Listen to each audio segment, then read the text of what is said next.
Hi, everyone, and welcome to the 287th episode of Objectively Speaking. I'm Jag, CEO of the Atlas Society. I am very excited to have Professor Anna Krylov join us to discuss how scientific institutions dedicated, supposedly, to truth-seeking began to prioritize ideology over scientific rigor. Anna, thank you so much for joining us. I'm very honored to be on your podcast. Thank you. And a special thank you because Anna just returned from some of that crazy weather and is herself under the weather. So we're going to have to be a little patient and gracious. So let's start, if we will, with your origin story. You were born in Donetsk, Ukraine, which obviously is in the news. You were in college in Moscow when the Berlin Wall fell. What was it like growing up under communism? Well, it was really very different from what you might have experienced growing up. So the standard of living was very, very different. So everything was in short supply, and we weren't exactly starving, but we were spending time standing in endless lines to get some basic stuff like groceries, butter, eggs, meat. The first time I saw banana was, I think, in 8th grade.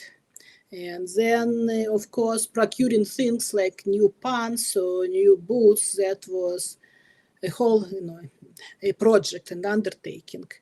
So we were living also in pretty cramped quarters. So having things like your own bedroom that you do not share with anyone else was an idea out of this world, out of our world. But poverty, of course, that's most important aspect of life.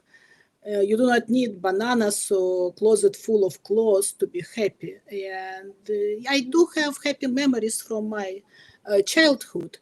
So it's not that it was all negative, but maybe more important thing that really permeated our lives was ideology, a Marxist-Leninist ideology. So from very early age, from kindergarten, once you go into the world, it was clear, we knew that we are not just living our lives. We are advancing the world revolution. We are fighting to liberate masses from the oppressors. We are in war with the West, and existential war for that matter. So, and everything and everyone was scrutinized through the lens of Marxist-Leninist ideology. So literally everything, I mean it, like books, literature, music, chemistry even. As part of it was also very clear for anyone, like as you grow up, that all non-conforming ideas and actions were punished. So we knew that even if you yourself didn't get in trouble, we knew that you can get in jail for reading a wrong book or get into mental hospital for writing a wrong book. So, and what is also, I think, what I remember very vividly is that not speaking was not enough. You cannot just keep your head low and mind your own business. One had enthusiastically engaged.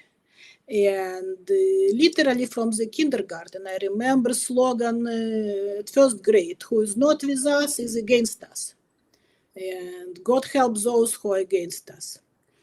So as part of it, you had to be a member of communist organization appropriate for your age. Also starting from the first grade, Октябрята, Pionery, Комсомол. And then as part of it, you had to actively participate in various events, like May and November demonstrations, some political rallies where we would condemn the West and require some political actions like Free Angela Davis. Frequent events like brainwashing sessions where we would talk about current events from the lens of, again, of Marxism, Leninism. Maybe the last one I want to mention, because I was recently vividly reminded of this, the warmth of collectivism. Right. The collective was there to watch over you and to enforce compliance. Another banner I remember from school, in a classroom. In Russian it goes like that. Не можешь — научим, не хочешь — заставим. Which means, if you can't, we will teach you. If you don't want to, we will make you. And the collective, I think, was more important, more effective than organs and KGB. Because it was always with you, and it was deployed on minute indiscretions to put people in line, and it was always there. You must have had some shivers then going down your spine when you heard our mayor in New York calling to replace the frigidity of rugged individualism with the warmth of collectivism. And what you're describing. So right before the show, Anna and I were talking, and didn't want to put her on the spot on the show. So I said, well, have you read any Ayn Rand? And she said, well, it definitely wasn't on the reading list when I was at the university in the Soviet Union. And she just recently discovered it and read The Fountainhead. And I look forward to her going through the rest of Rand's oeuvre. And at some point, Anna, you'll have to read, I can't say it's my favorite because it doesn't quite have the same sense of life, but without any spoilers, she wrote We the Living, which was her most autobiographical novel. And it was about a young scientist, a young engineer, female, growing up under Soviet tyranny. And so I'll be interested to see how much you find there that reminds you of your experience. So well, tell us a little bit about your education, how you came to be a professor of chemistry at the University of Southern California. My education in school in Donetsk and environs. So my formal schooling was, I think, at the best mediocre. So the school was not very high quality. But from early on, I was a voracious reader. I would read everything that I can get hands-on. And in my home, we had a lot of books. And, in school, I would read textbooks on all subjects for the entire year in a week. Once we get them, I would read them, and that would be enough for me. And I would be reading popular books like science and science magazines, popular magazines, which usually were way above my head, but I would read them anyway. And socially, that wasn't, a ticket for success and acceptance. So I was not I was quite isolated in school. But then I started participating in student Olympiads. That was a Russian tradition, a USSR tradition, when students would be sent to compete in different disciplinary competitions. And I was thrilled by that. So I was attending like all of them, but most frequently chemistry, physics, math.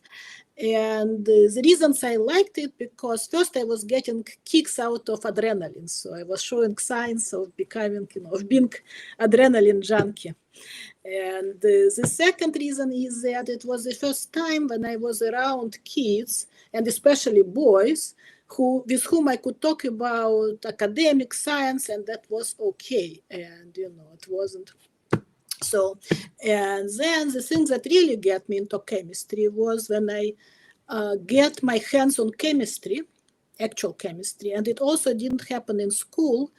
I think it was 6th grade when I cajoled my mother to buy me a chemistry set. And at this time, they still had chemicals in it, so I, was very happy to set my chemistry lab. So I ran through the official recommended activities very quickly, and then I started to acquire chemicals, and they get pretty decent. inventory with strong acids, with permanganate, with all this stuff. And then I went on my own, and it was not always safe. Well, often it wasn't safe, but it was a thrill. So that's how I get into chemistry. And then I went to study in Moscow State, again, despite my family wishes, because my family strongly discouraged me from that line of career. And so I studied in Moscow State, so it was very good education. You know, we had our share of political brainwashing. That was also a kind of required part, but overall education was great. And in Moscow State, that's when I first get exposed to mathematical foundation, to quantum mechanics, and that really, again, changed my direction, because that was the first time I realized that we can predict chemical events and properties and not just memorize, you know, what molecules are doing. And that changed my career direction. Yeah. So you describe yourself as a quantum chemist. Can you give us a layperson's take on how quantum applies to chemistry? What is the main focus of your research, and what problems do you work on now? So chemistry is concerned with how molecules interact with each other, with environment, with light. And quantum mechanics, as a part of physics, quantum mechanics has in principle answers to any possible question a chemist can ask, because the Schrödinger equation that describes atoms and electrons, that is molecules, has all the answers, like literally answer to any possible question.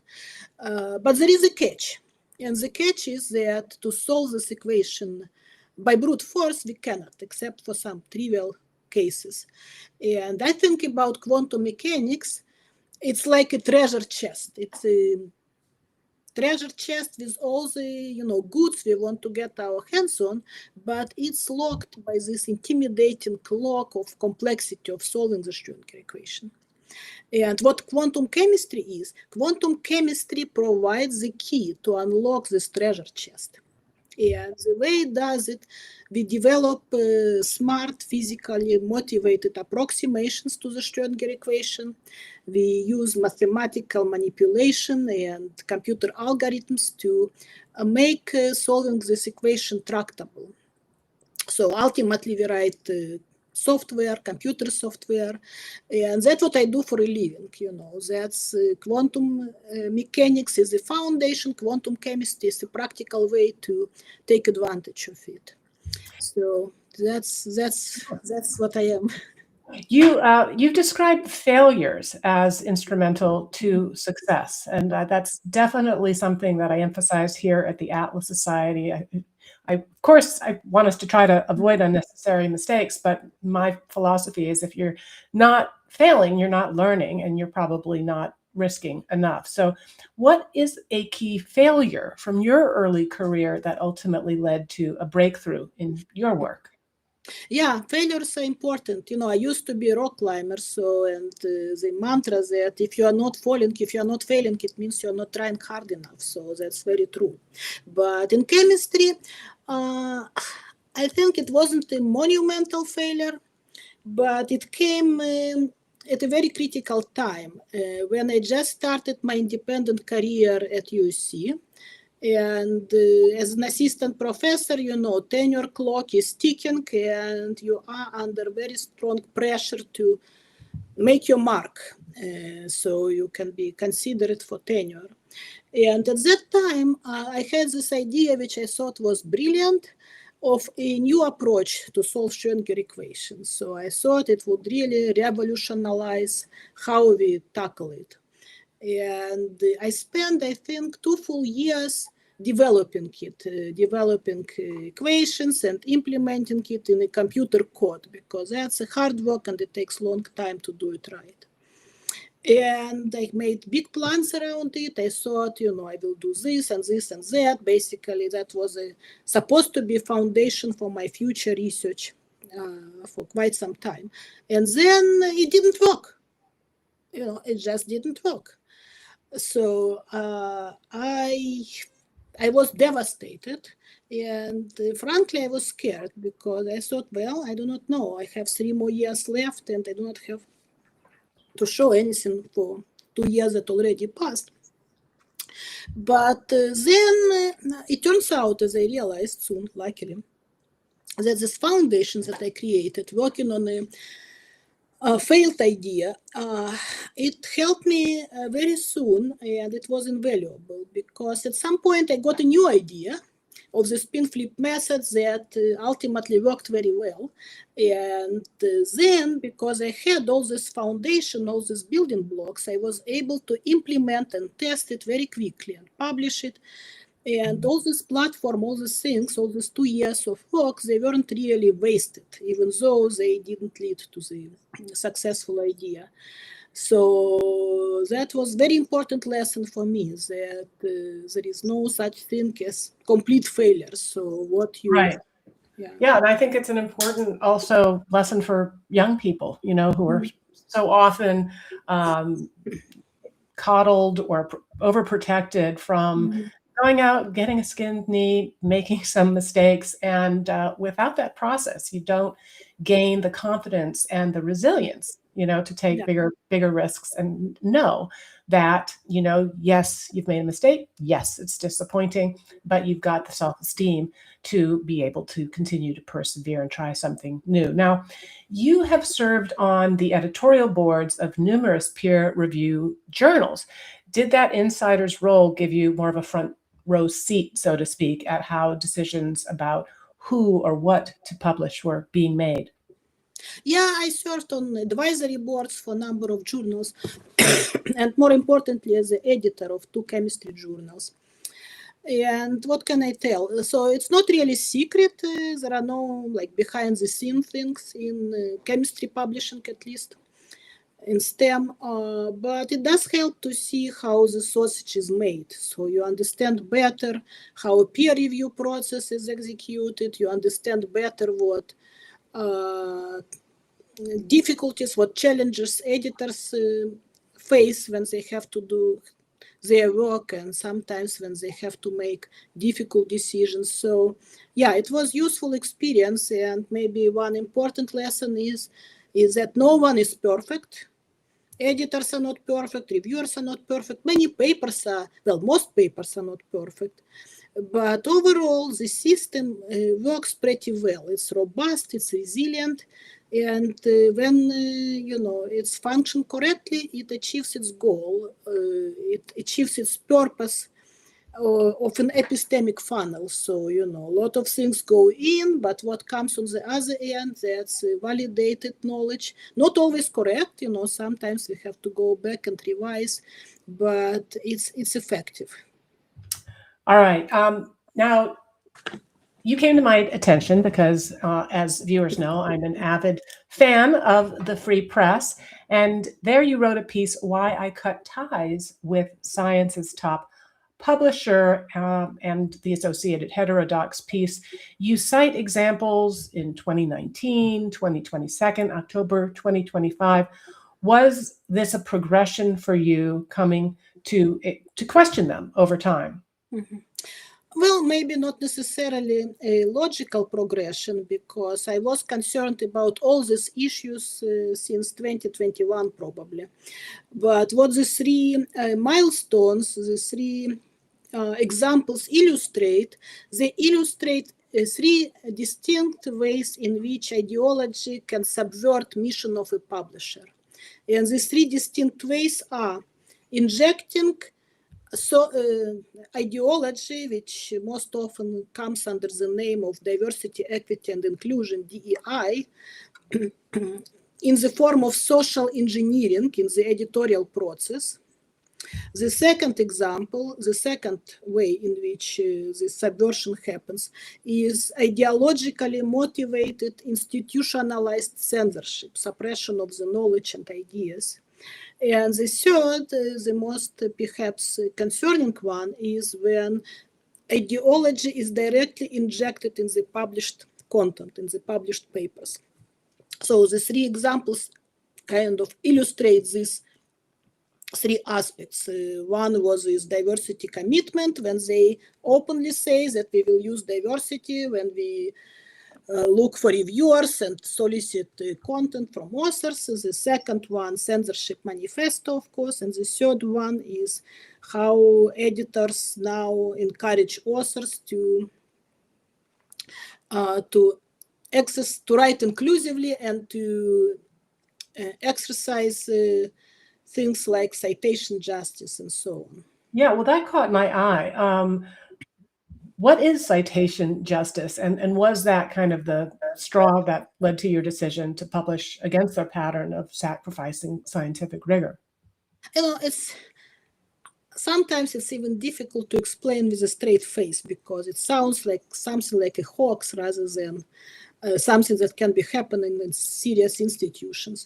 So citation justice is one of the examples of application of critical theories to the field of publishing. And the premise, as with all critical analysis, critical race theory, critical this, critical that, is that there is inherent struggle and power imbalance, and that there are oppressors and oppressed, and if some demographics is not represented equally, it's because of deliberate oppression. So citation justice says that, again, axiomatically claims that authors from preferred identity groups, from the oppressed, from women, racial minorities, and what's not, that they are undercited. So their work is just not completely, but overlooked.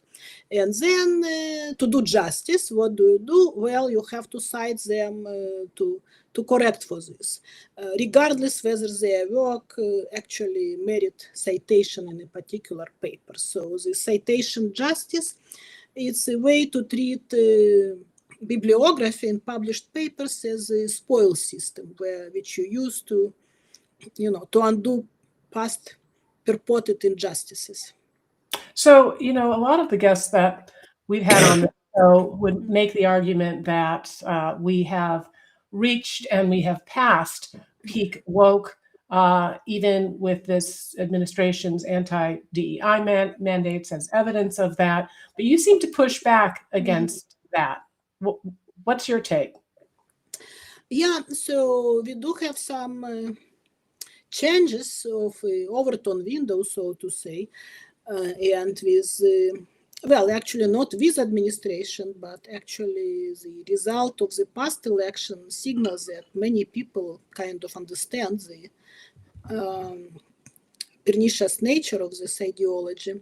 Maybe not necessarily in publishing, not many people care about chemistry publishing, but in other domains of life. So yes, we have new administration. What has changed is that government mandated DI practices such as loyalty oaths that people had to write to get a job or to get funding. So these things now are not mandated and even declared undesirable by the government. So this is good. Now people are more willing to speak and less scared. So this is also good. But all in all, I can only describe what is happening as slowing on the momentum. I cannot say that pendulum has come back. And why I'm saying that? Well, we see at many institutions, universities, most of all, professional societies, publishers, you see a strong resistance to change. Sometimes it's subversive, like universities are playing the shell game. And now when Trump said that you will lose federal funding if you engage in discriminatory DI activities, well, they rename them. They try to hide them. They give them different names and all that. Now, in professional organizations, in honor societies, in publishing, we see that they're actually doubling down on DI, like the Nature example illustrates. And that's very concerning because it shows that this idea, this rot, is very deep. And and that this subversion, ideological subversion of our institutions, it's not going away on its own, and that we should find a way to reform it, to get rid of it from the bottom, not rely on administration solving this problem for us. So we've got a very lively conversation going on in the chat. And here's a great question from Eliashin. Is there evidence that people will become more skeptical or resistant to even good science because they believe academic institutions are compromised?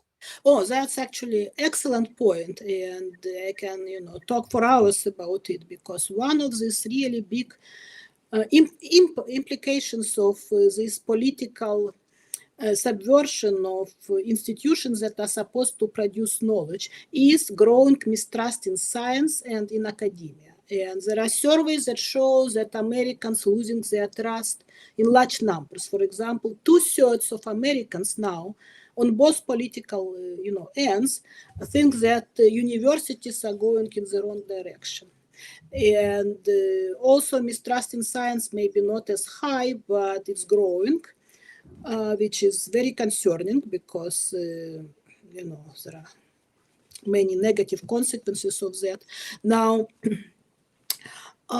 some people actually study this phenomenon, why people trust or mistrust science, for a living. And they came across research by Professor Kahan, who asked this question: what makes people trust or mistrust scientific facts that are presented to them? And one of the kind of common hypothesis and thinking was, well, people are not very well educated, unwashed masses, they cannot judge, and that's why they do not trust evidence when it's presented to them. And it turns out that's wrong. So that's what his research shows.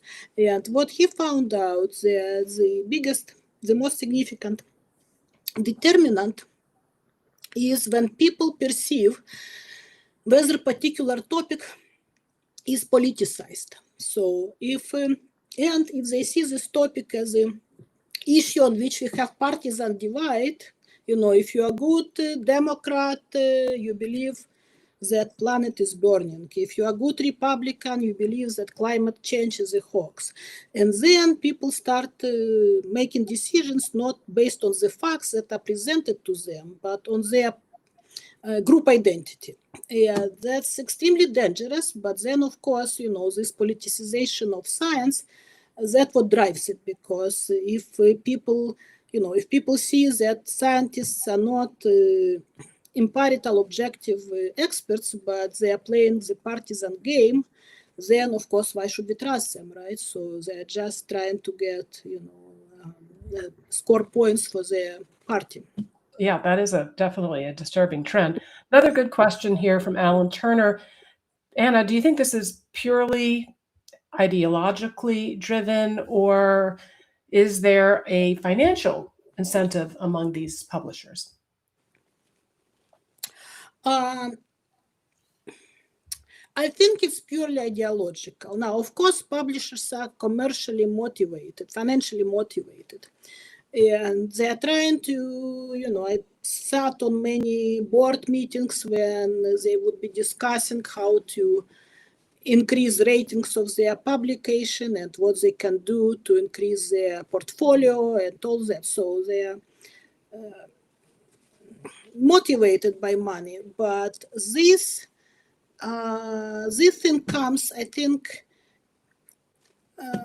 in a way, especially now when we see how many people now recognize this politicization as a negative thing, they still cannot drop it, because even if it leads to financial losses. So I think it's a pure ideology, and ideology at this level when it becomes faith, when it's not grounded in reality, and people would just do it till they completely destroy their institutions. So we're talking about restoring scientific rigor to these institutions. How would you define scientific rigor, and what core principles distinguish it from, say, other forms of inquiry? Yeah, that's a good question. So I'm a practicing science, so I learned what scientists do by doing it and by example, and only later I started to think and from where these principles and techniques coming, and was it's very interesting to see and to understand the foundation behind modern science.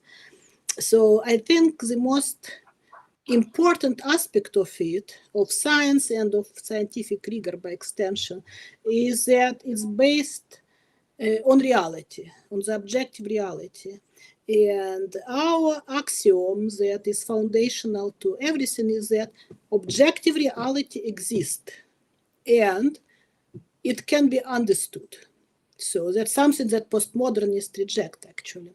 So scientific rigor, that's how we go about it. How do we understand objective reality? How we find the truth?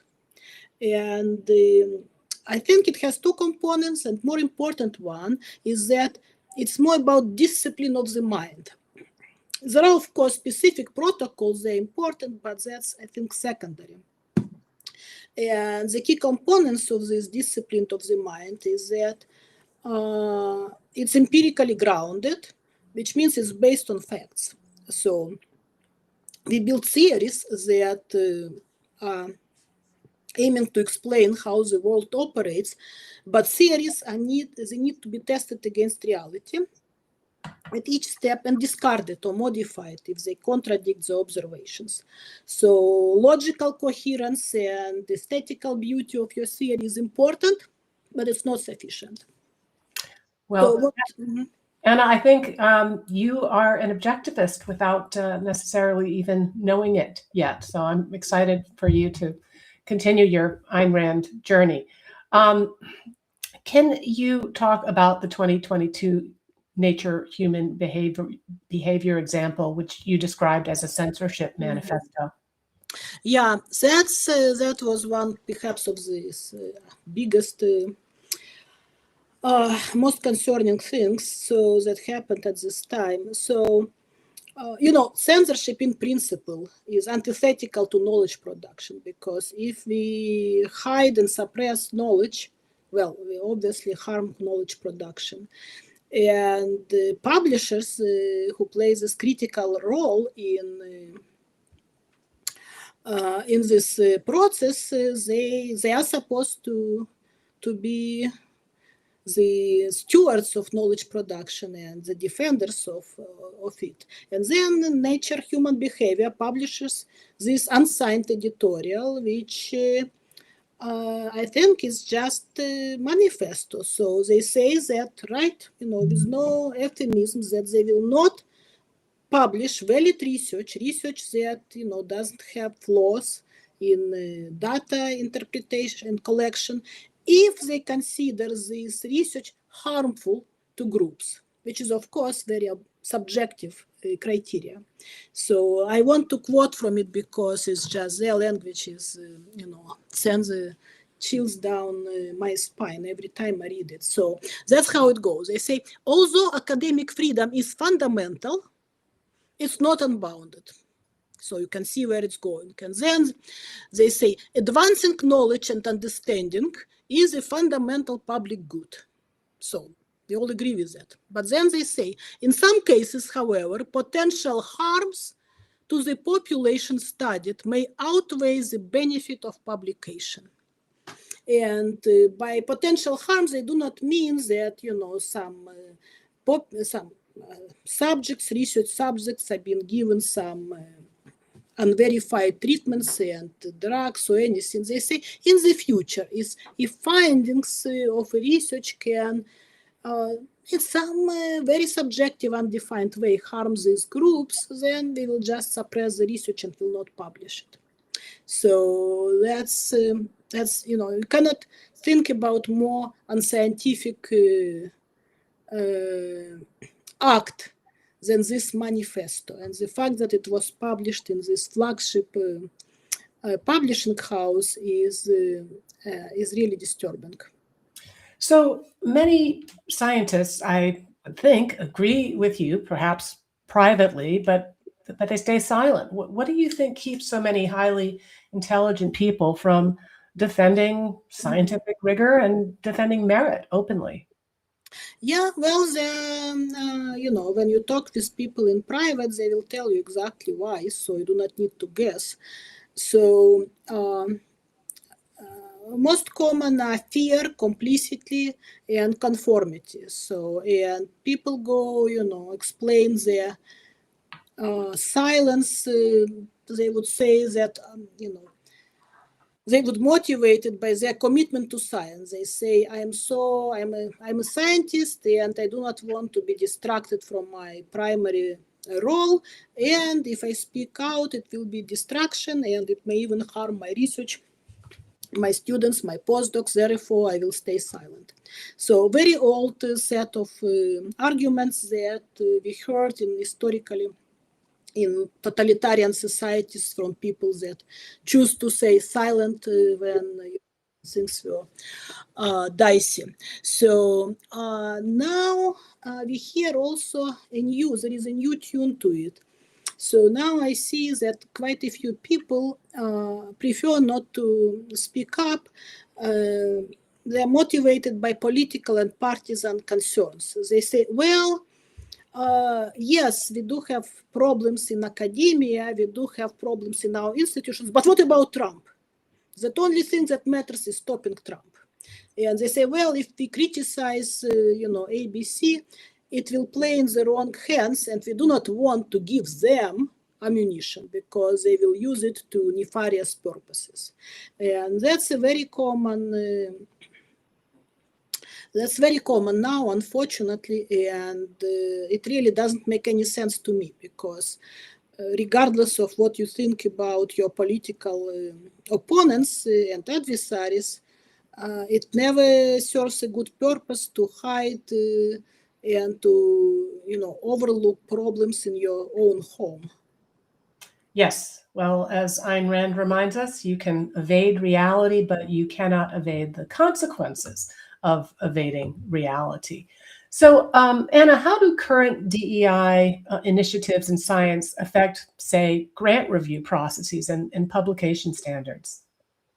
So, again, I will be talking mostly about American reality because it's different now from European.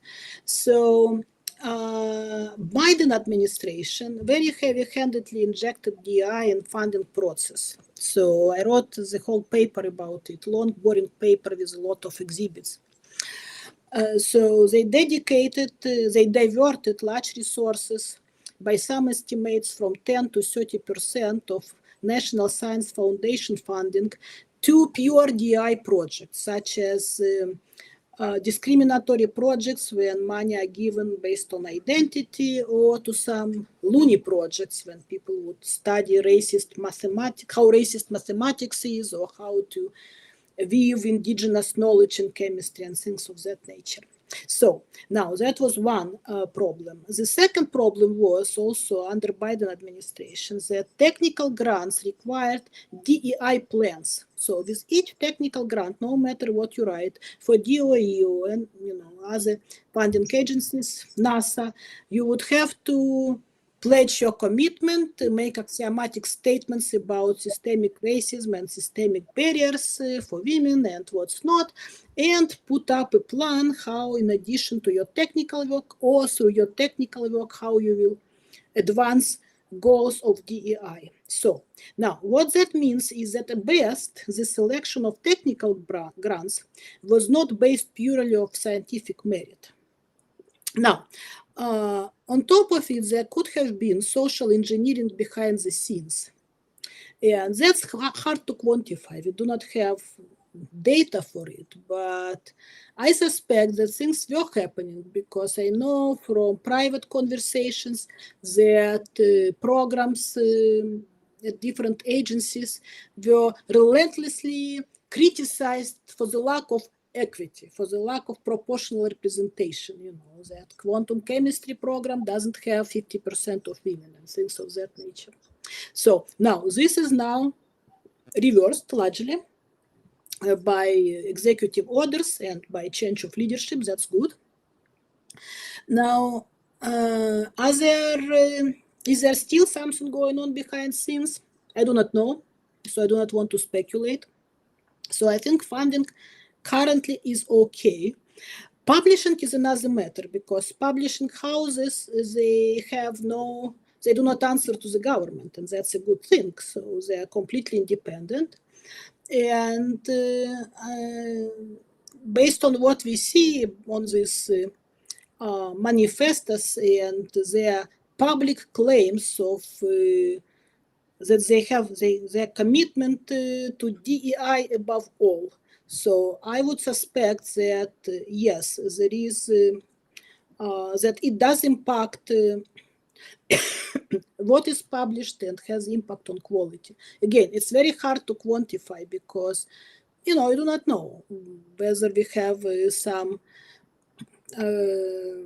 not high quality paper being given a preferential treatment because demographics of the authors or not. So hard to measure.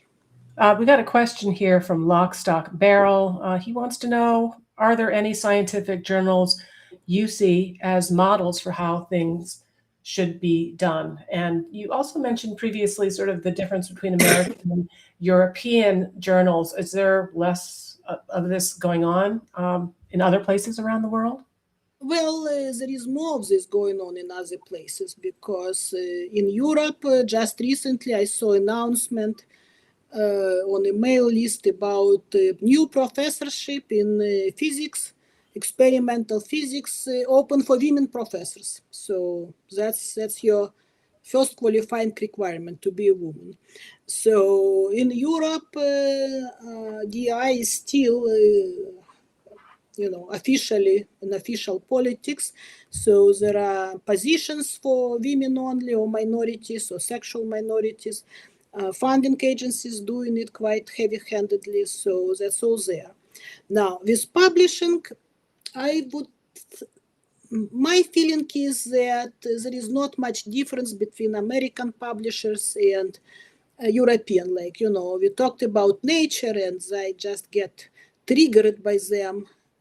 But our own flagship publisher, Science magazine, well, they didn't go as far as Nature, but they also have, a number of ideological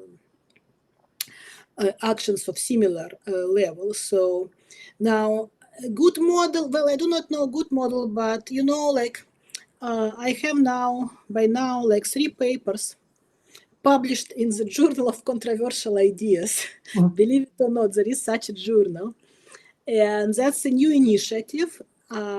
And the journal was established by several moral philosophers, which is not my field of study, right? But I will tell you how I get to know them, by Peter Singer and a few others. And the reason they founded it because they realized that the ideological corruption of some standard journals is so high that people just cannot publish certain work. There is a taboo topic. Now, I get into this journal because in 2023, I think,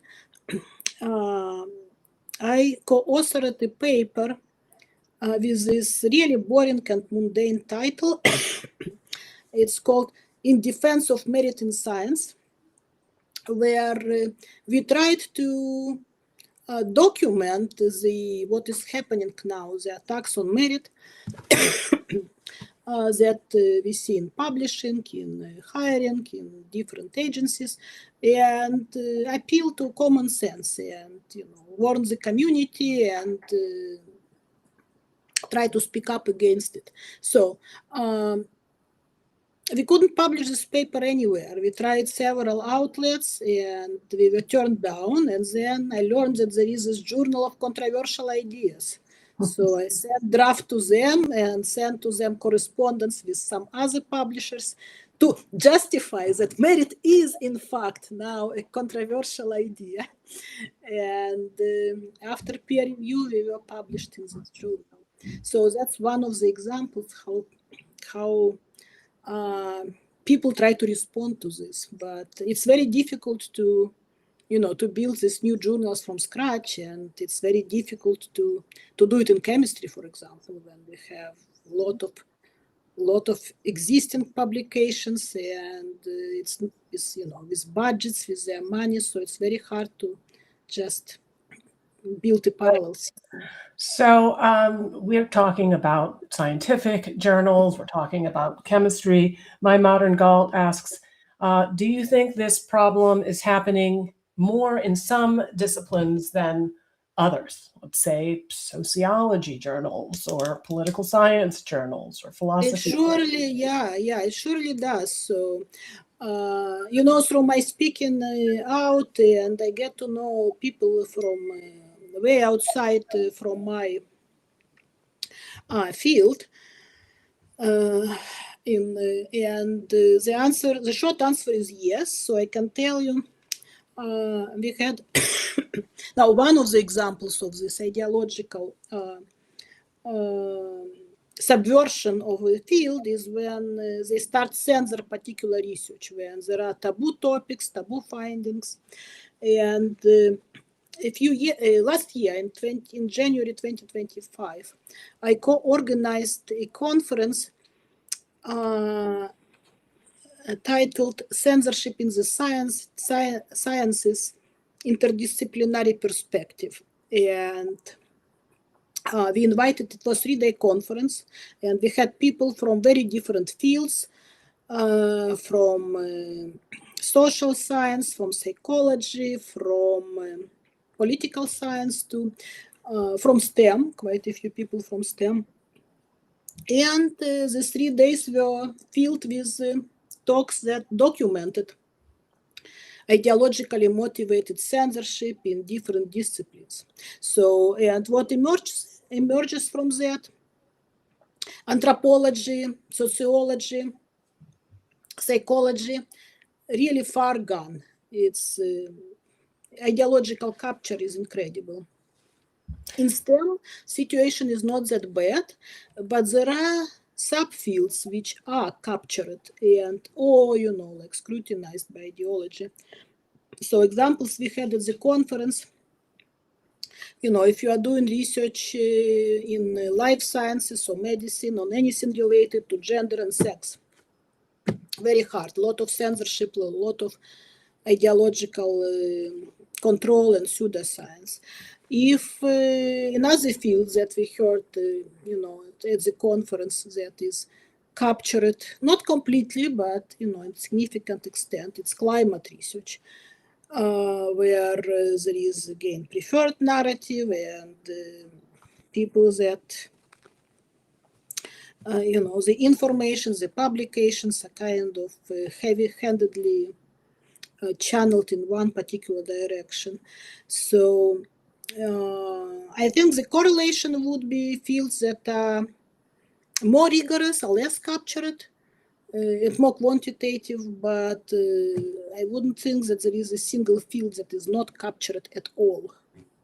So you mentioned before this idea of postmodernism, that objective reality doesn't exist. Of course, that kind of ideology has permeated both schools and universities. So I'm wondering, are you seeing any kind of generational shift in how young scientists that you come across view scientific objectivity versus social values? Yeah. It's unfortunately we do see that younger generation is quite receptive to these ideas, which in part may be just because young people are usually more open to radical ideas. The saying, if you're young and conservative, you have no heart, but if you are old and liberal, you have no brain. So there is something to that. I think also what we see is that younger generation was really brainwashed intensely from school years in these ideas, and they are coming to university already imbued with these ideas.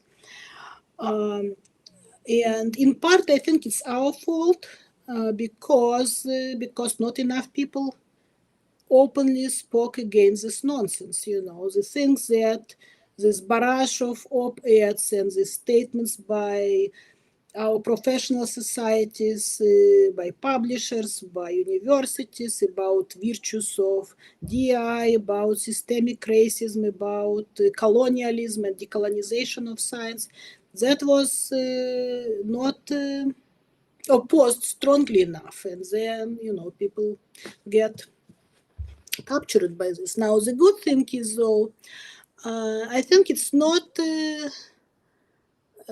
we do see more young people that come taken by these ideas, but at the same time, surveys illustrate that there is a little bit, shift in the views of Gen Z, and that Gen Z now, according to surveys, is kind of moving away from the woke ideology and in contrast to previous generations. So I think there is a hope, but there is a problem, definitely, that young people have these attitudes. Yeah. So we have like 8 minutes left, and I didn't get to all of the questions that I wanted to ask. But I'm wondering, are there any reforms, any solutions that might help to restore scientific rigor at these journals and funding agencies? Yeah, I mean, reforms, I think, is pretty simple, what, in my opinion, what needs to be done. I think, and it applies to every possible agency, to professional societies, to universities, to publishers. The reform should be that they should recommit to their original mission. For universities, it's research and education, period. No social justice, no changing the world, research and education. For publishers, it's publishing scientific research and exercising peer review process, editorial process, and that's it. Nothing else. Not advancing diversity, not doing citation justice and what's not.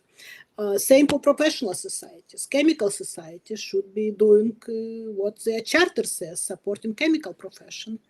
So, and it's not that they need to do much, they should stop doing what they are doing. They should jettison all these, activities that they get engaged, that subvert their mission. They should, of course, fire and stop all this, all this DI bureaucracies. That should be gone, because that's from where this is coming.